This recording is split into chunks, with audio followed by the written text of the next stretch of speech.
for our actions on the moon, on its lunar surface, and in orbit around the moon. That's a perfect Title X role, okay? To monitor not only the unmanned, but the manned activities on the lunar surface. We need a force that could possibly render medical care, a force that could possibly rescue, and a force that can first and foremost deter. From the Defense and Aerospace Report, this is The Downlink, a podcast about the intersection of space, the space business, and defense. Not just what's over the horizon, but what's happening above it. I'm your host, Laura Winter. Guardians on the moon, or perhaps closer to home inside a purpose-built space station, waiting for the call to rescue spacefarers or secure U.S. interests, perhaps even armed with directed energy weapons. This sounds like sci-fi, and well, it kind of is sci-fi, but of the near future kind. Plus, it's anchored to well-documented behaviors on Earth and to real and competing government-led space exploration programs that intend to build permanent structures on the moon capable of housing humans for months, perhaps years at a time. By now, you've heard about the space race between the United States and China and the possible resources like water located at the moon's south pole. What is a concern from a U.S. perspective is just how will the Chinese behave in space. If past is prologue, one could expect China to be assertive and even use force. Just this week, the Chinese Coast Guard attacked Philippine vessels in 3 separate incidents. These attacks occurred inside the internationally recognized Philippine Exclusive Economic Zone. The Permanent Court of Arbitration in The Hague ruled a decade ago that, according to the United Nations Convention on the Law of the Sea, China can sail through, but it has no rights to the resources found there, like fish or oil and natural gas. Secretary of State Marco Rubio called China's actions this week disturbing. So the question the Mitchell Institute has raised in a recent paper isn't really hypothetical. It's about recognizing the threat, a demonstrably aggressive China, and it's about how the Space Force may want to organize, train, and equip Guardians, not just satellites or rovers, to secure U.S. national interests from the Kármán line outward. I have 2 guests. First, retired Lieutenant General Joseph Gus Guastella. He led U.S. Air Force's Central Command from 2018 to 2020, a tenure that included the air campaign against ISIS, the raid that killed ISIS leader Abu Bakr al-Baghdadi, and the strike that killed Qasem Soleimani. He's now Executive Vice President for National Security at Voyager Technologies. And back with us is Charles Galbreath. He's the director of the Mitchell Institute's Spacepower Advantage Center of Excellence. Here's our conversation. Hey, Gus. Charles, thank you for joining me on the Downlink podcast. Laura, thank you so much for having us. Yeah, thanks, Laura. It's great to be back with you. I think this is number 4 for me. So I'm looking forward to the 5-timer jacket when that comes available. Oh, we're going to have to decide on a color for that, my friend. Yeah. All right. Now, before we jump into the discussion, I'd like very much for you two to take a moment to introduce yourselves, a wee bit of your background with space and defense, and what you are doing now and where you do it.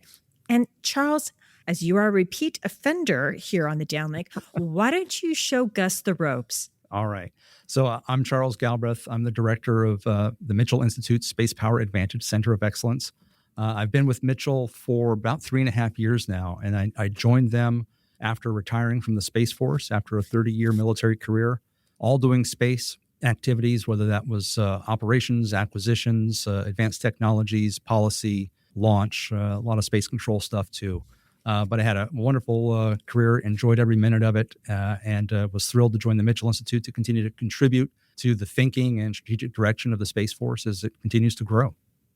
And Gus, I was speaking yesterday with Lieutenant General John Shaw, and he is requesting your presence. He requires a bassist. Now, what on earth is he talking about, and who are you, Gus? Well, I hope I'm a lot more than a bassist, because if you base my career on my bass playing skills in a garage band, I'm probably not worthy of being on this podcast. But I tell John Shaw I'll keep practicing. How about that? But I'm no, sure he will seriously, appreciate it. yeah, I need to keep practicing. I had aspirations of being a bass player, but I probably need to stick with my day job. No, but seriously, Joseph Guastella, I go by Gus. Yes, I was a former lieutenant general in the Air Force, serving for 35 years. After I retired, I spent about 3 years with industry with Northrop Grumman. I'm currently executive vice president for national security for Voyager Technologies. But, during my time in uniform, I had a lot of time in flying fighters, F-16 and A-10. You're like, hey, why would an A-10 dude be on this space podcast? And because during my career, I was lucky enough to be the director of operations for Air Force's Space Command. And I was also, as a commander when I was in the Middle East, able to command space forces, primarily offensive and defensive space control stuff in the Middle East. But it really gave me an appreciation for the community and what is now the Guardians and the entire Space Force. So really glad to be here. And Gus, it is a real honor to have you here. But before I let you off the hook, please explain what Voyager does. Yeah, so Voyager Technologies is a smaller technology company. We have our hands in a lot of different things. One of the things we do is we are aspiring to build the follow-on to the ISS. One of the competitors, there's a couple competitors in that realm with a space station called Starlab. But other than that, we're doing several other areas of work for Golden Dome and for space technology and all things space. And so it's a neat company. We're excited to, for the future that we have, and really glad to be here today. Well, Voyager is super, super cool. And I do hope to host Voyager to talk about all things space station and otherwise soon. But Gus, I want to stay with you because we now have 3 Space Force officers who have participated in NASA missions to the International Space Station, or ISS. And in fact, on July 14th, that's less than 2 weeks ago, Space Force Colonel Anil Menon, a flight surgeon no less, launched aboard a Soyuz MS-29 out of Baikonur Cosmodrome in Kazakhstan. Now, he's the flight engineer for Expedition 75, and I'm bringing him up now just to illustrate that this discussion is tangible. We already have Space Force officers in space. So, Gus, let's start broad. What is the problem that a military human spaceflight program would solve, and ostensibly within the Space Force? And why does this need to be addressed now rather than 5 or 10 years from now? Well, Laura, it's a great question. And I'll tell you what, it's a problem we don't have right now, but it's a problem that's going to be on our doorstep. And this is why. It's been a stated ambition of the United States to not just return to the moon, but to return there and establish a sustained presence on the moon. And then I think they want to take from the moon even to go farther to Mars, but do so with a sustained human presence. And unlike the current work that's been done by NASA and our previous Apollo missions, sustaining a presence on the moon and then possibly mining and using the resources of the moon for our good, but doing it concurrently with another country who's trying to do the same thing, and that's China. When you put those two together, you have the possibility for competition for resources in real estate, norms of behavior. A lot of things start to come into play that exceed the role that someone from NASA would have. And that's why I feel I'm a big fan of this being looked at as a possible area for a military mission.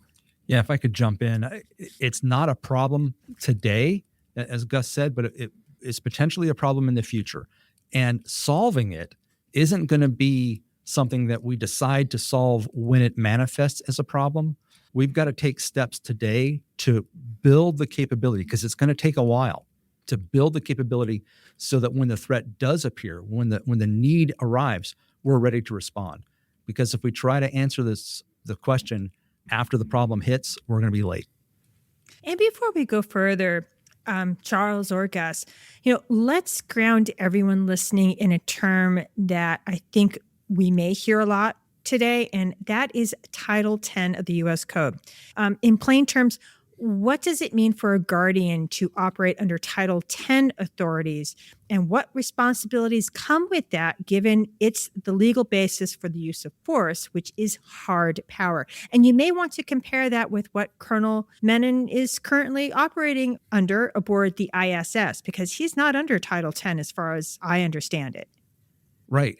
As he is assigned to NASA, he's under NASA authorities. And so he would not have the authority of Title 10 to exercise force. Now, if an emergency popped up, he may be able to resort back, but that would be an ad hoc situation. And that's not what we're talking here. We're talking about planning for a potential in the future that requires a military response. I don't know, Gus, you want to dive in on that? Yeah, absolutely. And Title 10 relates to the law that governs and drives the roles and missions of the U.S. Armed Forces. What do we do with our military, and why would we need to do things with our military? The National Command Authority that drives the use of our military, our active duty force, if you will. Up until now, there hasn't been a need to use anything like that in space for manned spaceflight. But like we described before, that possibility could exist when you have it all comes from a threat. And that is the area we should probably unpack. And that is, what threats do we have today, and what threats should we anticipate in the future as we aspire to be on the lunar surface in a sustained presence? Well, Gus, you flew the F-16, the A-10. You commanded fighter and expeditionary wings in Europe and in Afghanistan and here in the U.S. too. And as a 3-star, you commanded U.S. Air Force's Central Command, or AFCENT, and also served as the Combined Force Air Component Commander for CENTCOM from 2018 to 2020. And that tenure included the air campaign against ISIS and the response to Iran's missile strikes on Al-Assad Air Base.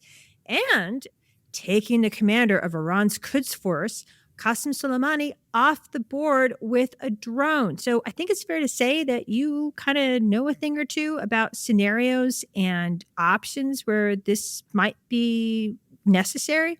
So what scenario in orbit or on the surface of the moon, or even an asteroid, would actually compel a commanding officer to want military personnel physically present with Title 10 authorities rather than, using a remotely controlled platform or an artificially intelligent machine like a rover?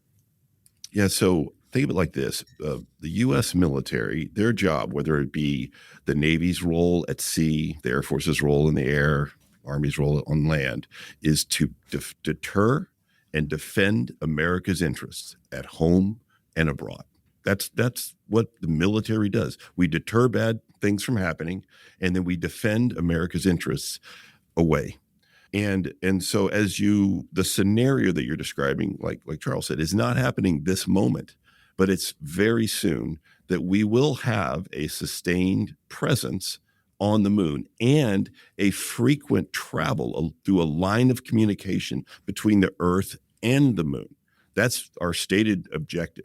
So what I'm saying is, we will have American interests on the moon and traveling back and forth to the moon. Concurrently, we have a very significant competitor called China. They are in orbit right now on their space station with tagonauts. By the way, those tagonauts are all PLA, their version of their Title 10, if you will, right? They're not civilian astronauts up there. They are Chinese military that orbit the United States every 90 minutes in their space station. And then when they go to the moon, which they have a stated objective of doing the same thing, they will be there on the lunar surface with Title 10 of theirs, PLA, right? And so you can anticipate a potential conflict in the future as we compete for resources, as we compete for anything, that a potential conflict would exist with that, right? And then you take all those examples, and you listed many of them, of what is it like to deal with bad people on Earth. It'd be naive to think that everyone's going to behave beautifully on the lunar surface or en route to the moon and back. And so that is why this really needs to be discussed. Yeah. the 1967 Outer Space Treaty, and I throw out the year specifically for a purpose. It was a different environment that we found ourselves in during the Cold War when we established the guidelines for the moon and celestial bodies. Now we're really thinking about resource extraction on the moon. And anytime you have limited resources and competing organizations trying to access them simultaneously, it's a breeding ground for potential conflict. And it's not even just the resources, like they're going to take our lunar ice or something, but also scientific activities that are happening on the lunar surface or will happen on the lunar surface that could be infringed upon by somebody else's activities. Think about the far side of the moon. It is an electromagnetic spectrum sort of quiet zone because the moon shields that portion of space from everything emanating from the Earth. It's an ideal spot for radio astronomy, looking further out into the universe with better clarity. Well, if there's a station there trying to conduct observations for astronomical purposes, and China says, you know what, we're going to have a beacon for our activities on the far side of the moon, and it's going to interfere with yours, and we don't care. That's a potential area where we might say, you know what, maybe we want to stop that beacon from sending out a signal so we can have a clear line. Or if we have an outpost on the moon, and it is protected by robots or something like that, and China comes to the area and says, you know what, we need to extract those resources as well, and they have humans, they could easily sort of kick over the robot, if you will, and conduct whatever operations they want to. Having a human presence on the moon to protect those resources, to secure our interests in, from, and to space is going to be critical. Throw on the fact that in many cases, you're going to have a significant time delay if you're trying to command and control activities from Earth on the lunar surface. You may find some further difficulties. Again, why humans need to be on the moon. Well, let's just keep teasing that out a bit, because you know that the counter argument, there is a counter argument that is coming. And that's because we know that using machines is, safer, simpler logistics, lower risk because they don't bleed, far less expensive because they don't need oxygen or food and water. So why not improve the performance of machines and artificial intelligence instead of putting guardians, putting their lives on the line really, really far away, perhaps, right? I mean, what is the human part of this, and what scenario? Can you give us a scenario where humans would be critical to the success of a mission as opposed to just relying on machines? Yeah. So I think part of the answer is in your question itself. NASA is sending humans back to the moon because humans possess unique characteristics and they inspire a nation far more than robots do. And so NASA is going to send humans back to the moon. They're going to conduct activities, scientific exploration, research, medical experiments, et cetera, because humans are the best ones to do that. Now, if they run into a challenge for resources, or if there's an emergency, wouldn't you rather have a human rescuing those humans than potentially a robot? It just makes sense that we're going to have humans taking care of humans here. Yeah, if I could pitch in, Charles. Laura, the answer to your question is, if we aspire to put humans on the lunar surface, we need human military there as well. If we're purely a robotic force on the lunar surface, maybe we wouldn't need it. But when you have our Americans and our allies on the lunar surface, you have another country that aspires to put their people, their military, on the lunar surface. That's the scenario that then deems it appropriate to have Title 10 people up there. And remember, Title 10 thinks differently. I was talking to an astronaut the other day. He was laughing because he used to be a former Army helicopter guy. He goes like, when I was in the Army as a helicopter guy, and I can relate to this, you fly around and you think everyone's trying to kill me, right? That's how you think. That way you stay alive.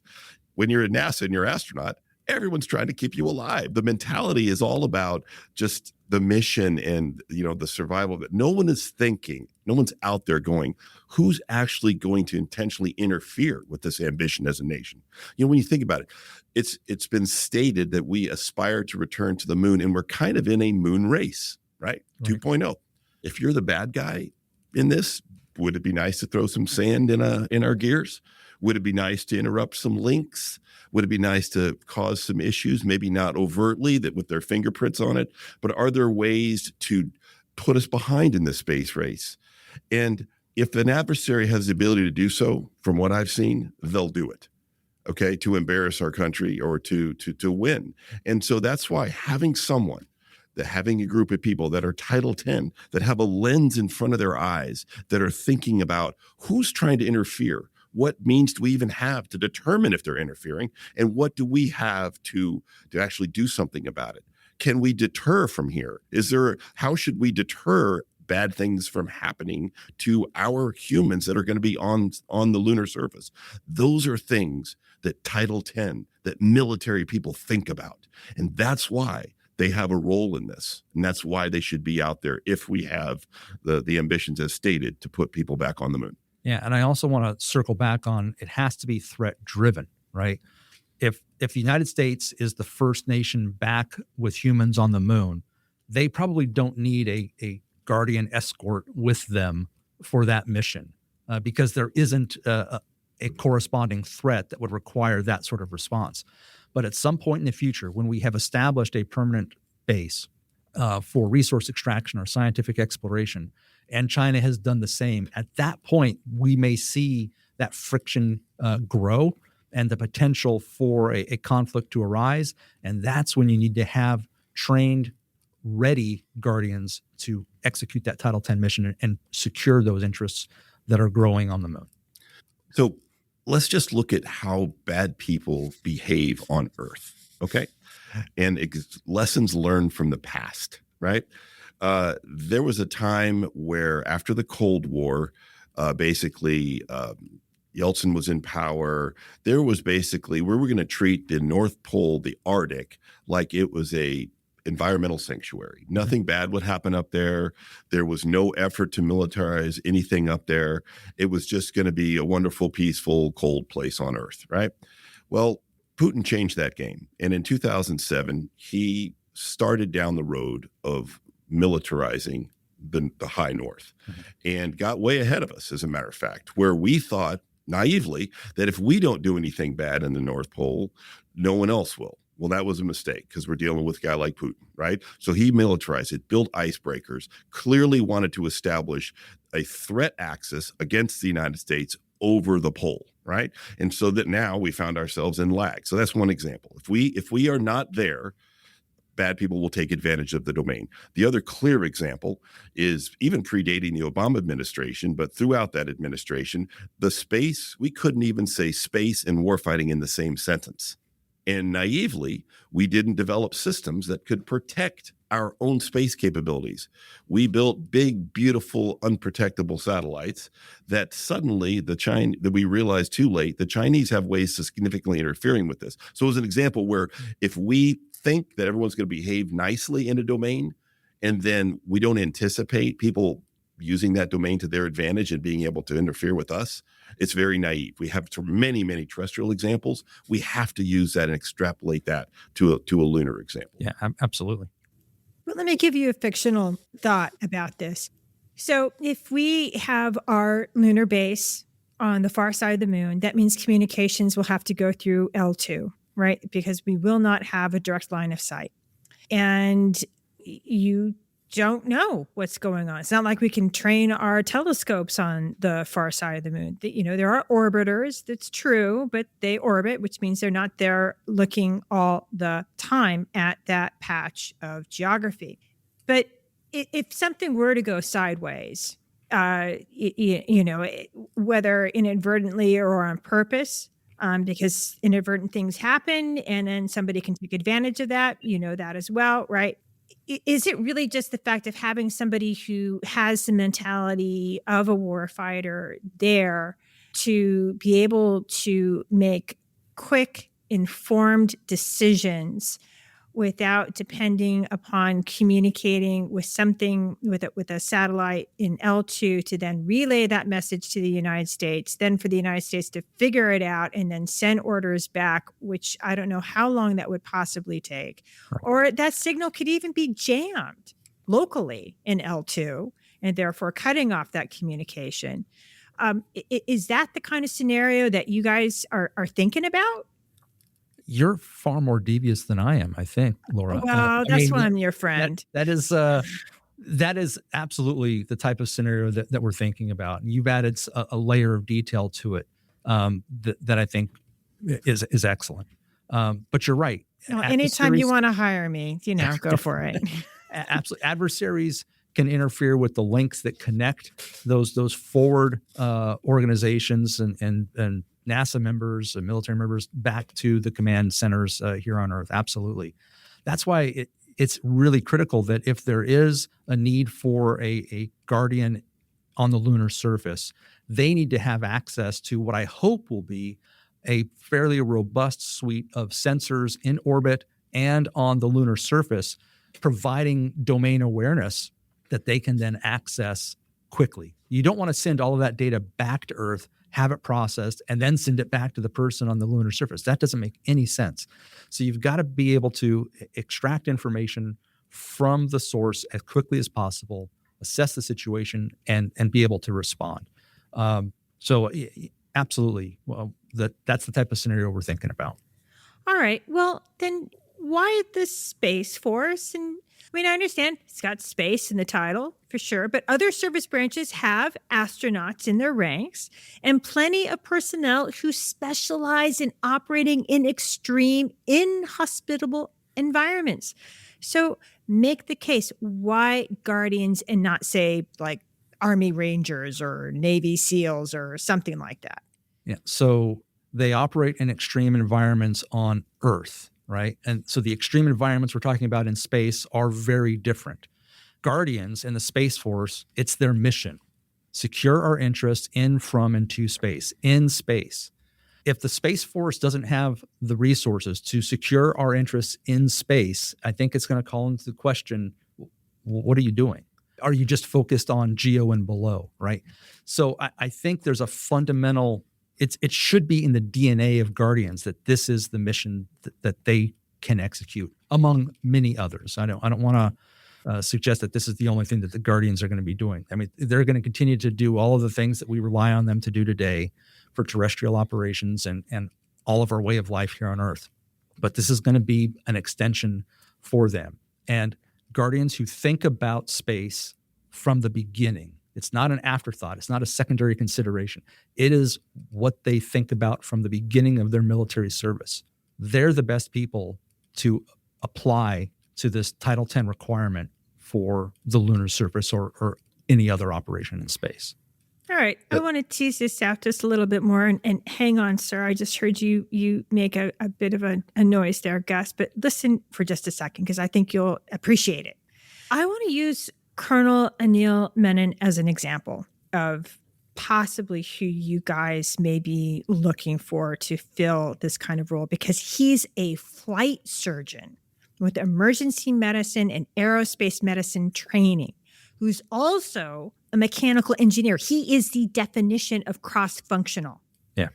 If this program moves forward, there is an infrastructure that will need to be created.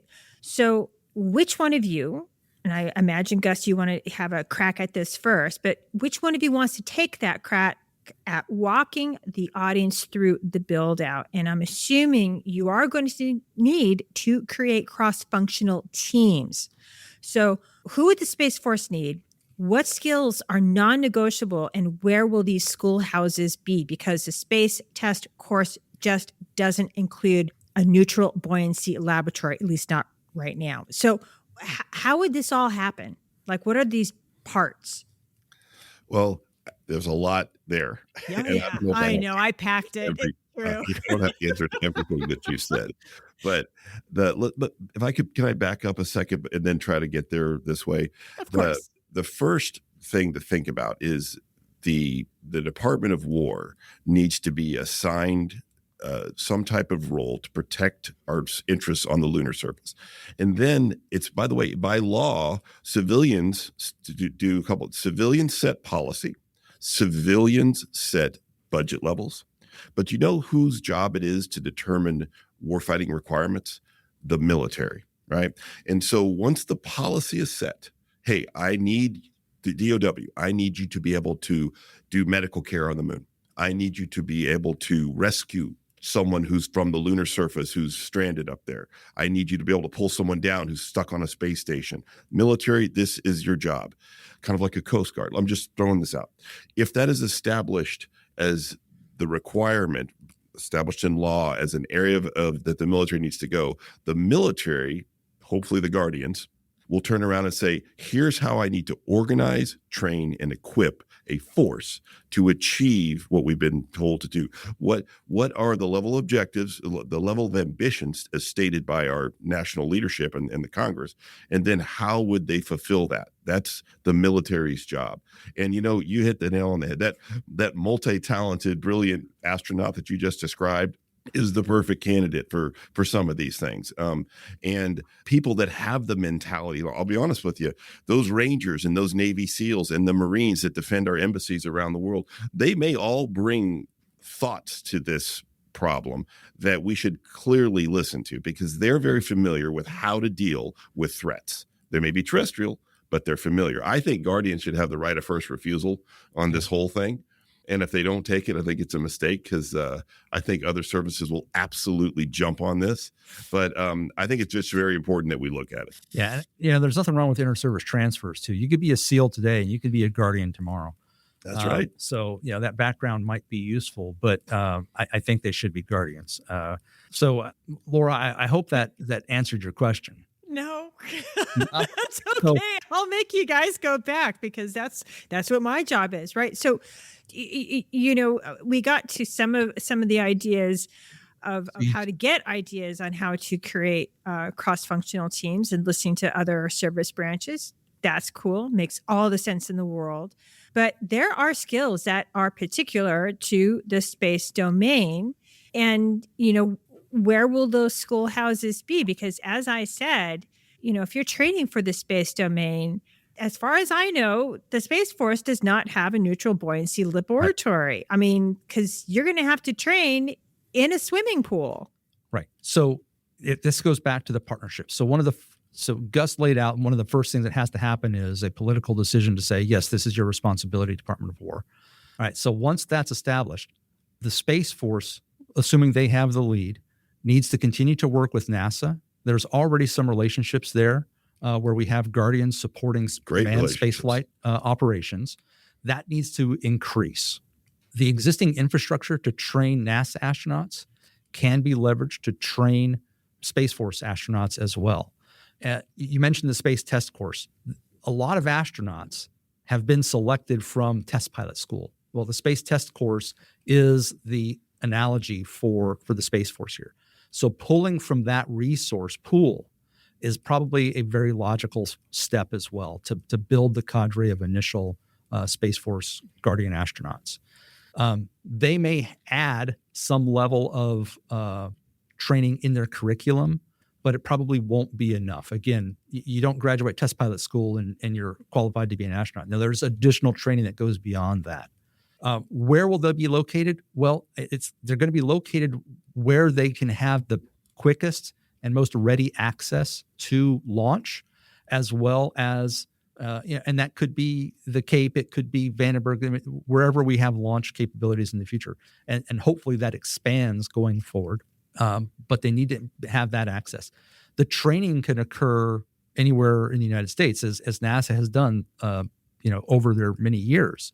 They have training programs virtually in every state in one form or another.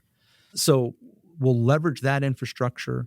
We'll build new where it becomes a requirement. I mean, there will probably be skills that a Title 10 Guardian will need to have that a NASA astronaut does not need to have. And so we'll have to develop new facilities potentially for that type of training.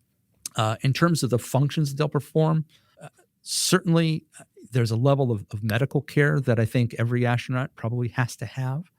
There's a familiarity with orbital mechanics and the cislunar environment and the lunar surface. There's going to be some level of mechanical engineering and astronomy associated with all these activities too. They will have to have a broad set of skills and functions that they will perform. And so the details of all that will need to be worked out over probably many years, which is why we're advocating that you need to start thinking about it now if you want to have a capability in the mid 2030s. And also on training, I would like to add, I mean, maybe there could be a space station, perhaps built by Voyager, for military training that's actually in low Earth orbit. I mean, is that beyond the pale?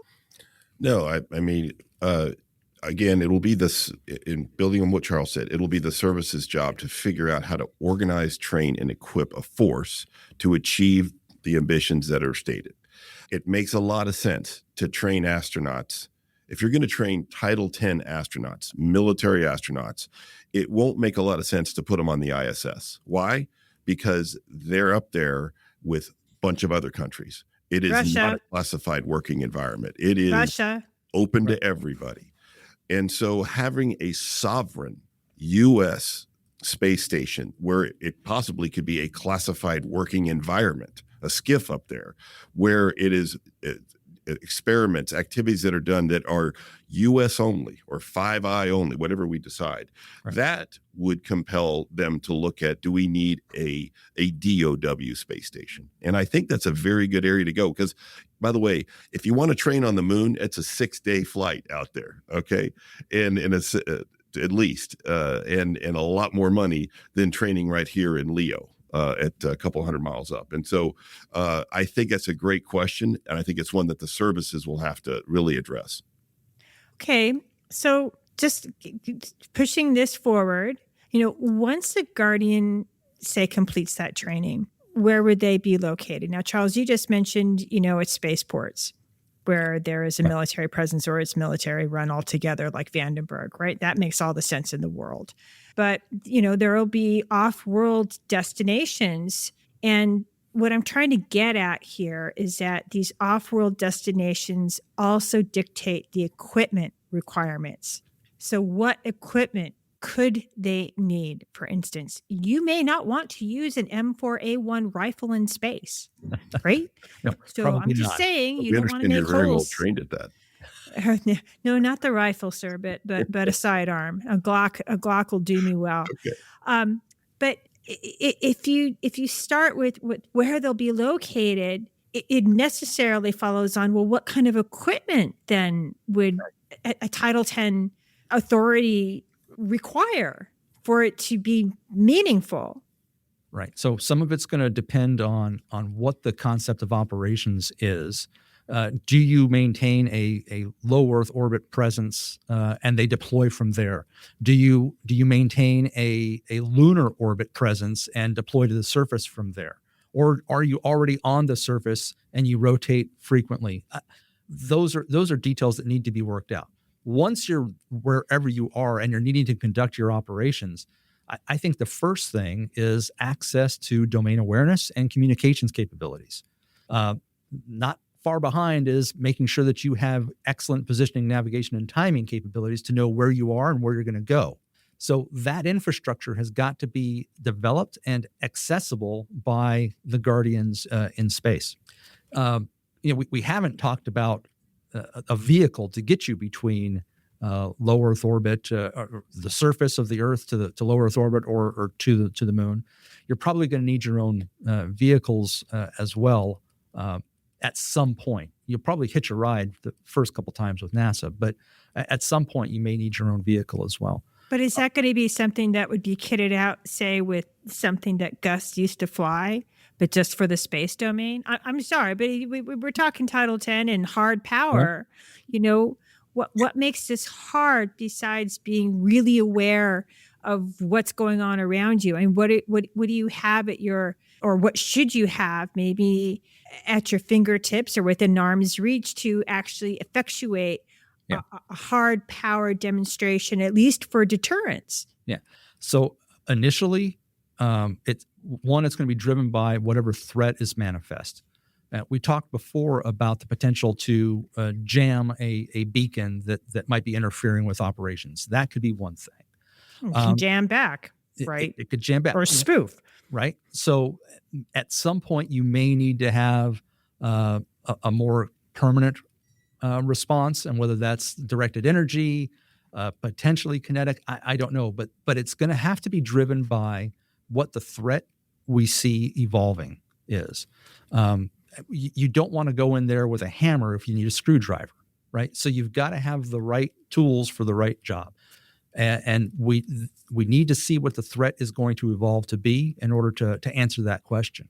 I'd love to be able to tell you prescriptively, here's exactly what you need to do over the next 20 years for the challenge that you're going to face. My crystal ball just isn't that good. Well, use your mind's eye. Imagination works pretty well too, mate.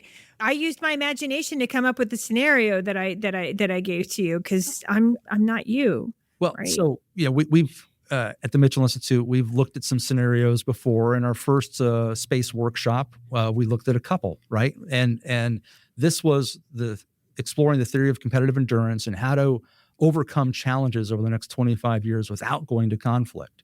One of those was, how do we rescue people from an orbiting space station hotel that becomes threatened by a terrorist activity, right? And so for that, you need to have the ability to get up there. You need to have the ability to bring those hotel guests and staff back to Earth safely or move them to another location. So there's a transport requirement there. Communications, docking, those all have to be squared away. The last scenario we threw at our workshop was, and we did this to end the sort of Cold War 2.0, was Chinese taikonauts on the lunar surface have an emergency. They need to be rescued. How wonderful would it be if the United States was able to effect that rescue? So again, you need to have access. You need to be able to land. You need to be able to communicate. You need to be able to onboard those people, assess their situation, provide medical care, and then bring them back safely. Again, those were all avoiding conflict. Now, we've talked about a couple scenarios where we've got a beacon, we've got a taikonaut infringing on the activities of NASA on the lunar surface.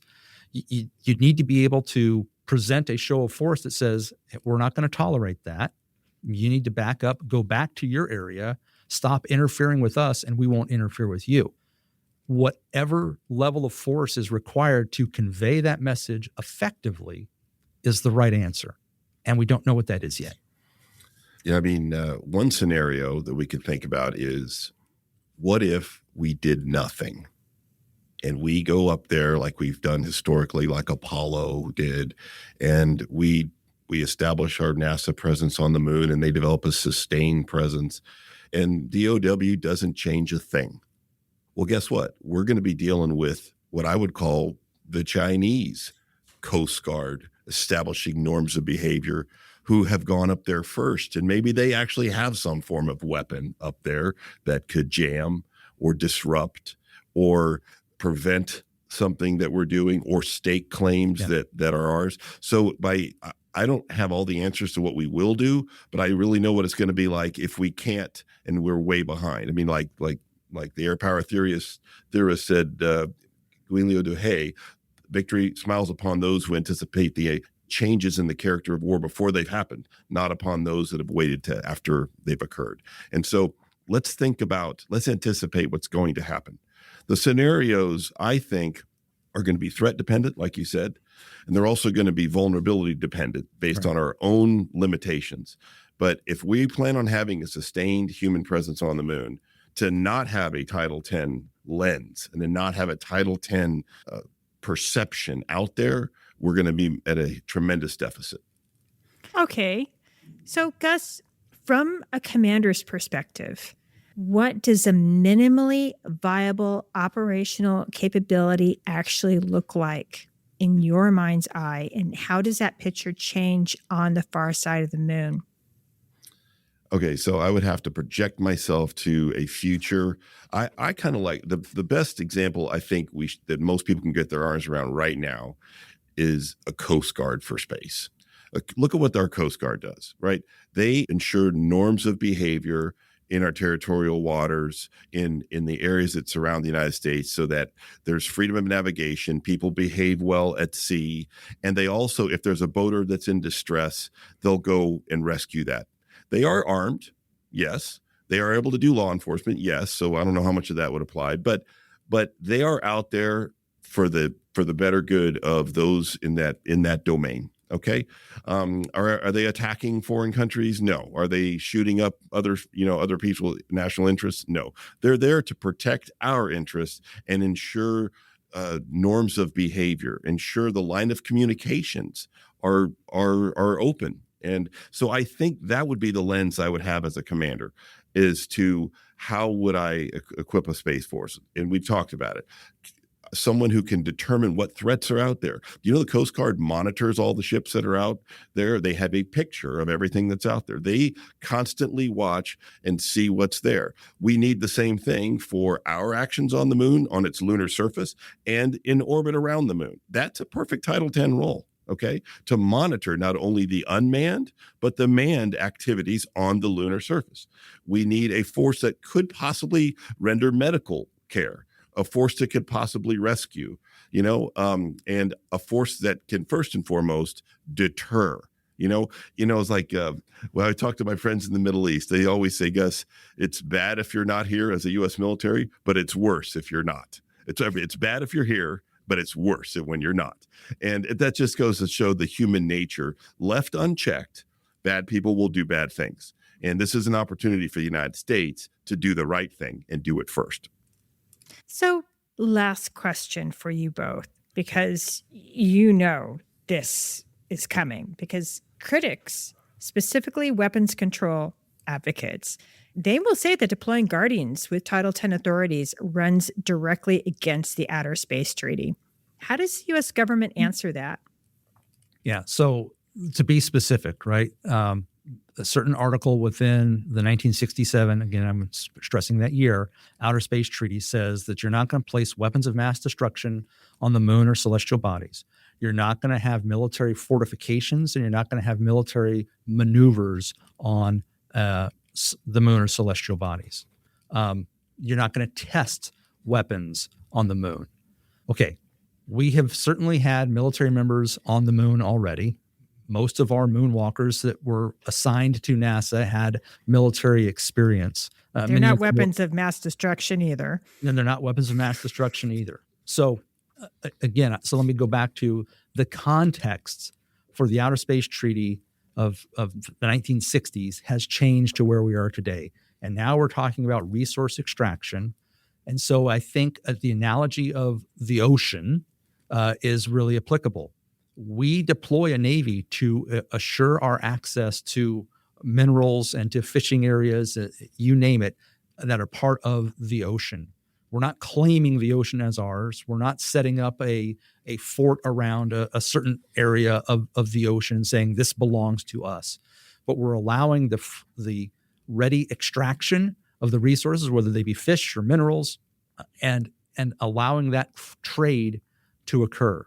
So what we're talking about here is allowing science, exploration, and commerce to occur peacefully by deterring hostile behaviors if we see them developing. Charles, Gus, thank you both so much for making the time to come on the podcast. Laura, it's been great to be back with you. Thank you for a wonderful discussion, and I hope your audience enjoys the banter. Absolutely, Laura. Thank you. Thanks for letting me be on for the first time. You run a great show, and I hope I get invited back. But really a pleasure working with you. Thank you. That's it for this week.